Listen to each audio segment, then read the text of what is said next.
السلام عليكم ورحمة الله وبركاته كلنتي وعنا وناكسن رمضان مبارك dhamaantiinba Soomaalidii ugu badnayd oo waliba dhalinyaro u badan ayaa sanadkan tagay dhulka barakaysan ee Maka iyo Madiina si ay u soo gutaan acmaasha cimrada kadib 2 sano oo muslimiinta adduunka ayna caadi u tagin xajka cudurkii dunida kale ireeyay ee COVID-19 awgii sanadkan ayaa waxa la filayaa in ay xujaajti ugu badnayd tagi doonto insha Allah marka la gaaro bisha xajka ee soo socota waayo 2 sano ee la soo dhaafay sanadna lama xajin sanadna waxa xajay oo aanba loo ogolaaday in xadidan oo kaliya iyadoo oo la diidayay inay dadku isku buquraan amba isku bataan maadaama ay meeshan tahay amba ay tahay dhulka ugu barakaysan adduunka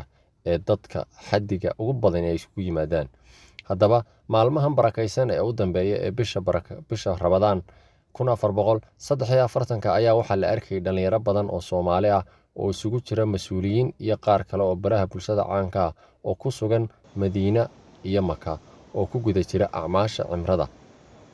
culimada waaweyn dhaqaatiirta iyo ganacsatada awalba sanad kasta 10ka u dambeeya ee bisha barakaysan ee Ramadaan intooda badan mayna arki jirin oo waxa ay ku soo qaadan jireen dhulka barakaysan waayo iyaga dhaqaalaha ayaa u saamaxaya laakiin sanadkan waxa dheer dad kale oo fara badan oo qurbaha iyo dalkaba ka yimid ama ka tagay oo jooga cimradu waajib ma aha sida xajka oo kale oo isagu waajib ka ah qof kasto awooda oo haysta dhaqaale uu ku tagana ay waajib ku noqonayso laakiin waa booqasho la booqdo dhulka barakaysan ee Maka iyo Madiina iyadoo la sameeyo in badan oo kamid ah acmaashii xajka la sameyn jiray oo sunna ah sanad kastana ay u furan tahay qofku inuu tago oo uu soo guto ku soo nasto oo ka soo barakaysto dhulka barakaysan ee Ilaahay barakeeyay ee Quraankiisa ku sheegay sidoo kale xoolaha nool gaar ahaan ariga oo ah dhaqaalaha koobaad ee Soomaalida ayaa sanadkan la rajeynayaa inuu u dhoofo iyadoo xayiraad laga qaaday bilihii aan soo dhaafnay isagoo xayirnaa muddo 2 sano wax xoolo oo Soomaali leedahay oo hagaagsana ayna u dhoofin dalka Sacuudi Carabiya qiimaha xajka lagu tago iyo qiimaha cimrada ayaa aad u kala jaban iyadoo ay xajku qaali yahay oo isagoo qofka waajibka ku ay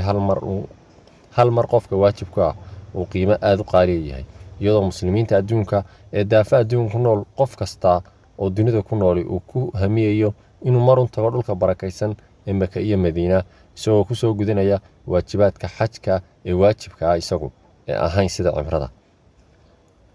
laakiin sanad kasta uu sii qaaliyoobaa oo waxa ku sii darsanta lacag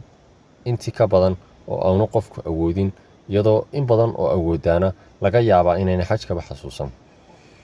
dhalinyarada Soomaalida amba dadka Soomaalida ee ku sugan imka cimrada ee aadka u faraha badan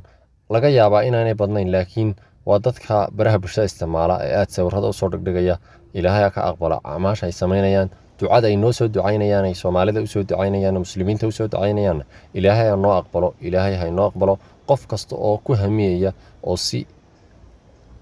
qastiya ugu hamiyaya Ilaahay ha ka aqbalo ayaan leenahay dhamaanteena Ilaahay xajka hayna wada geeyo hana ina garasiyo xaqa haynugu toosiyo acmaasha ay sameynana hayna aqbalo dhamaanteen ducada la noo soo ducaynayana Ilaahay ha noo aqbalo ayaan leeyahay dhamaantiin waad mahadsantiin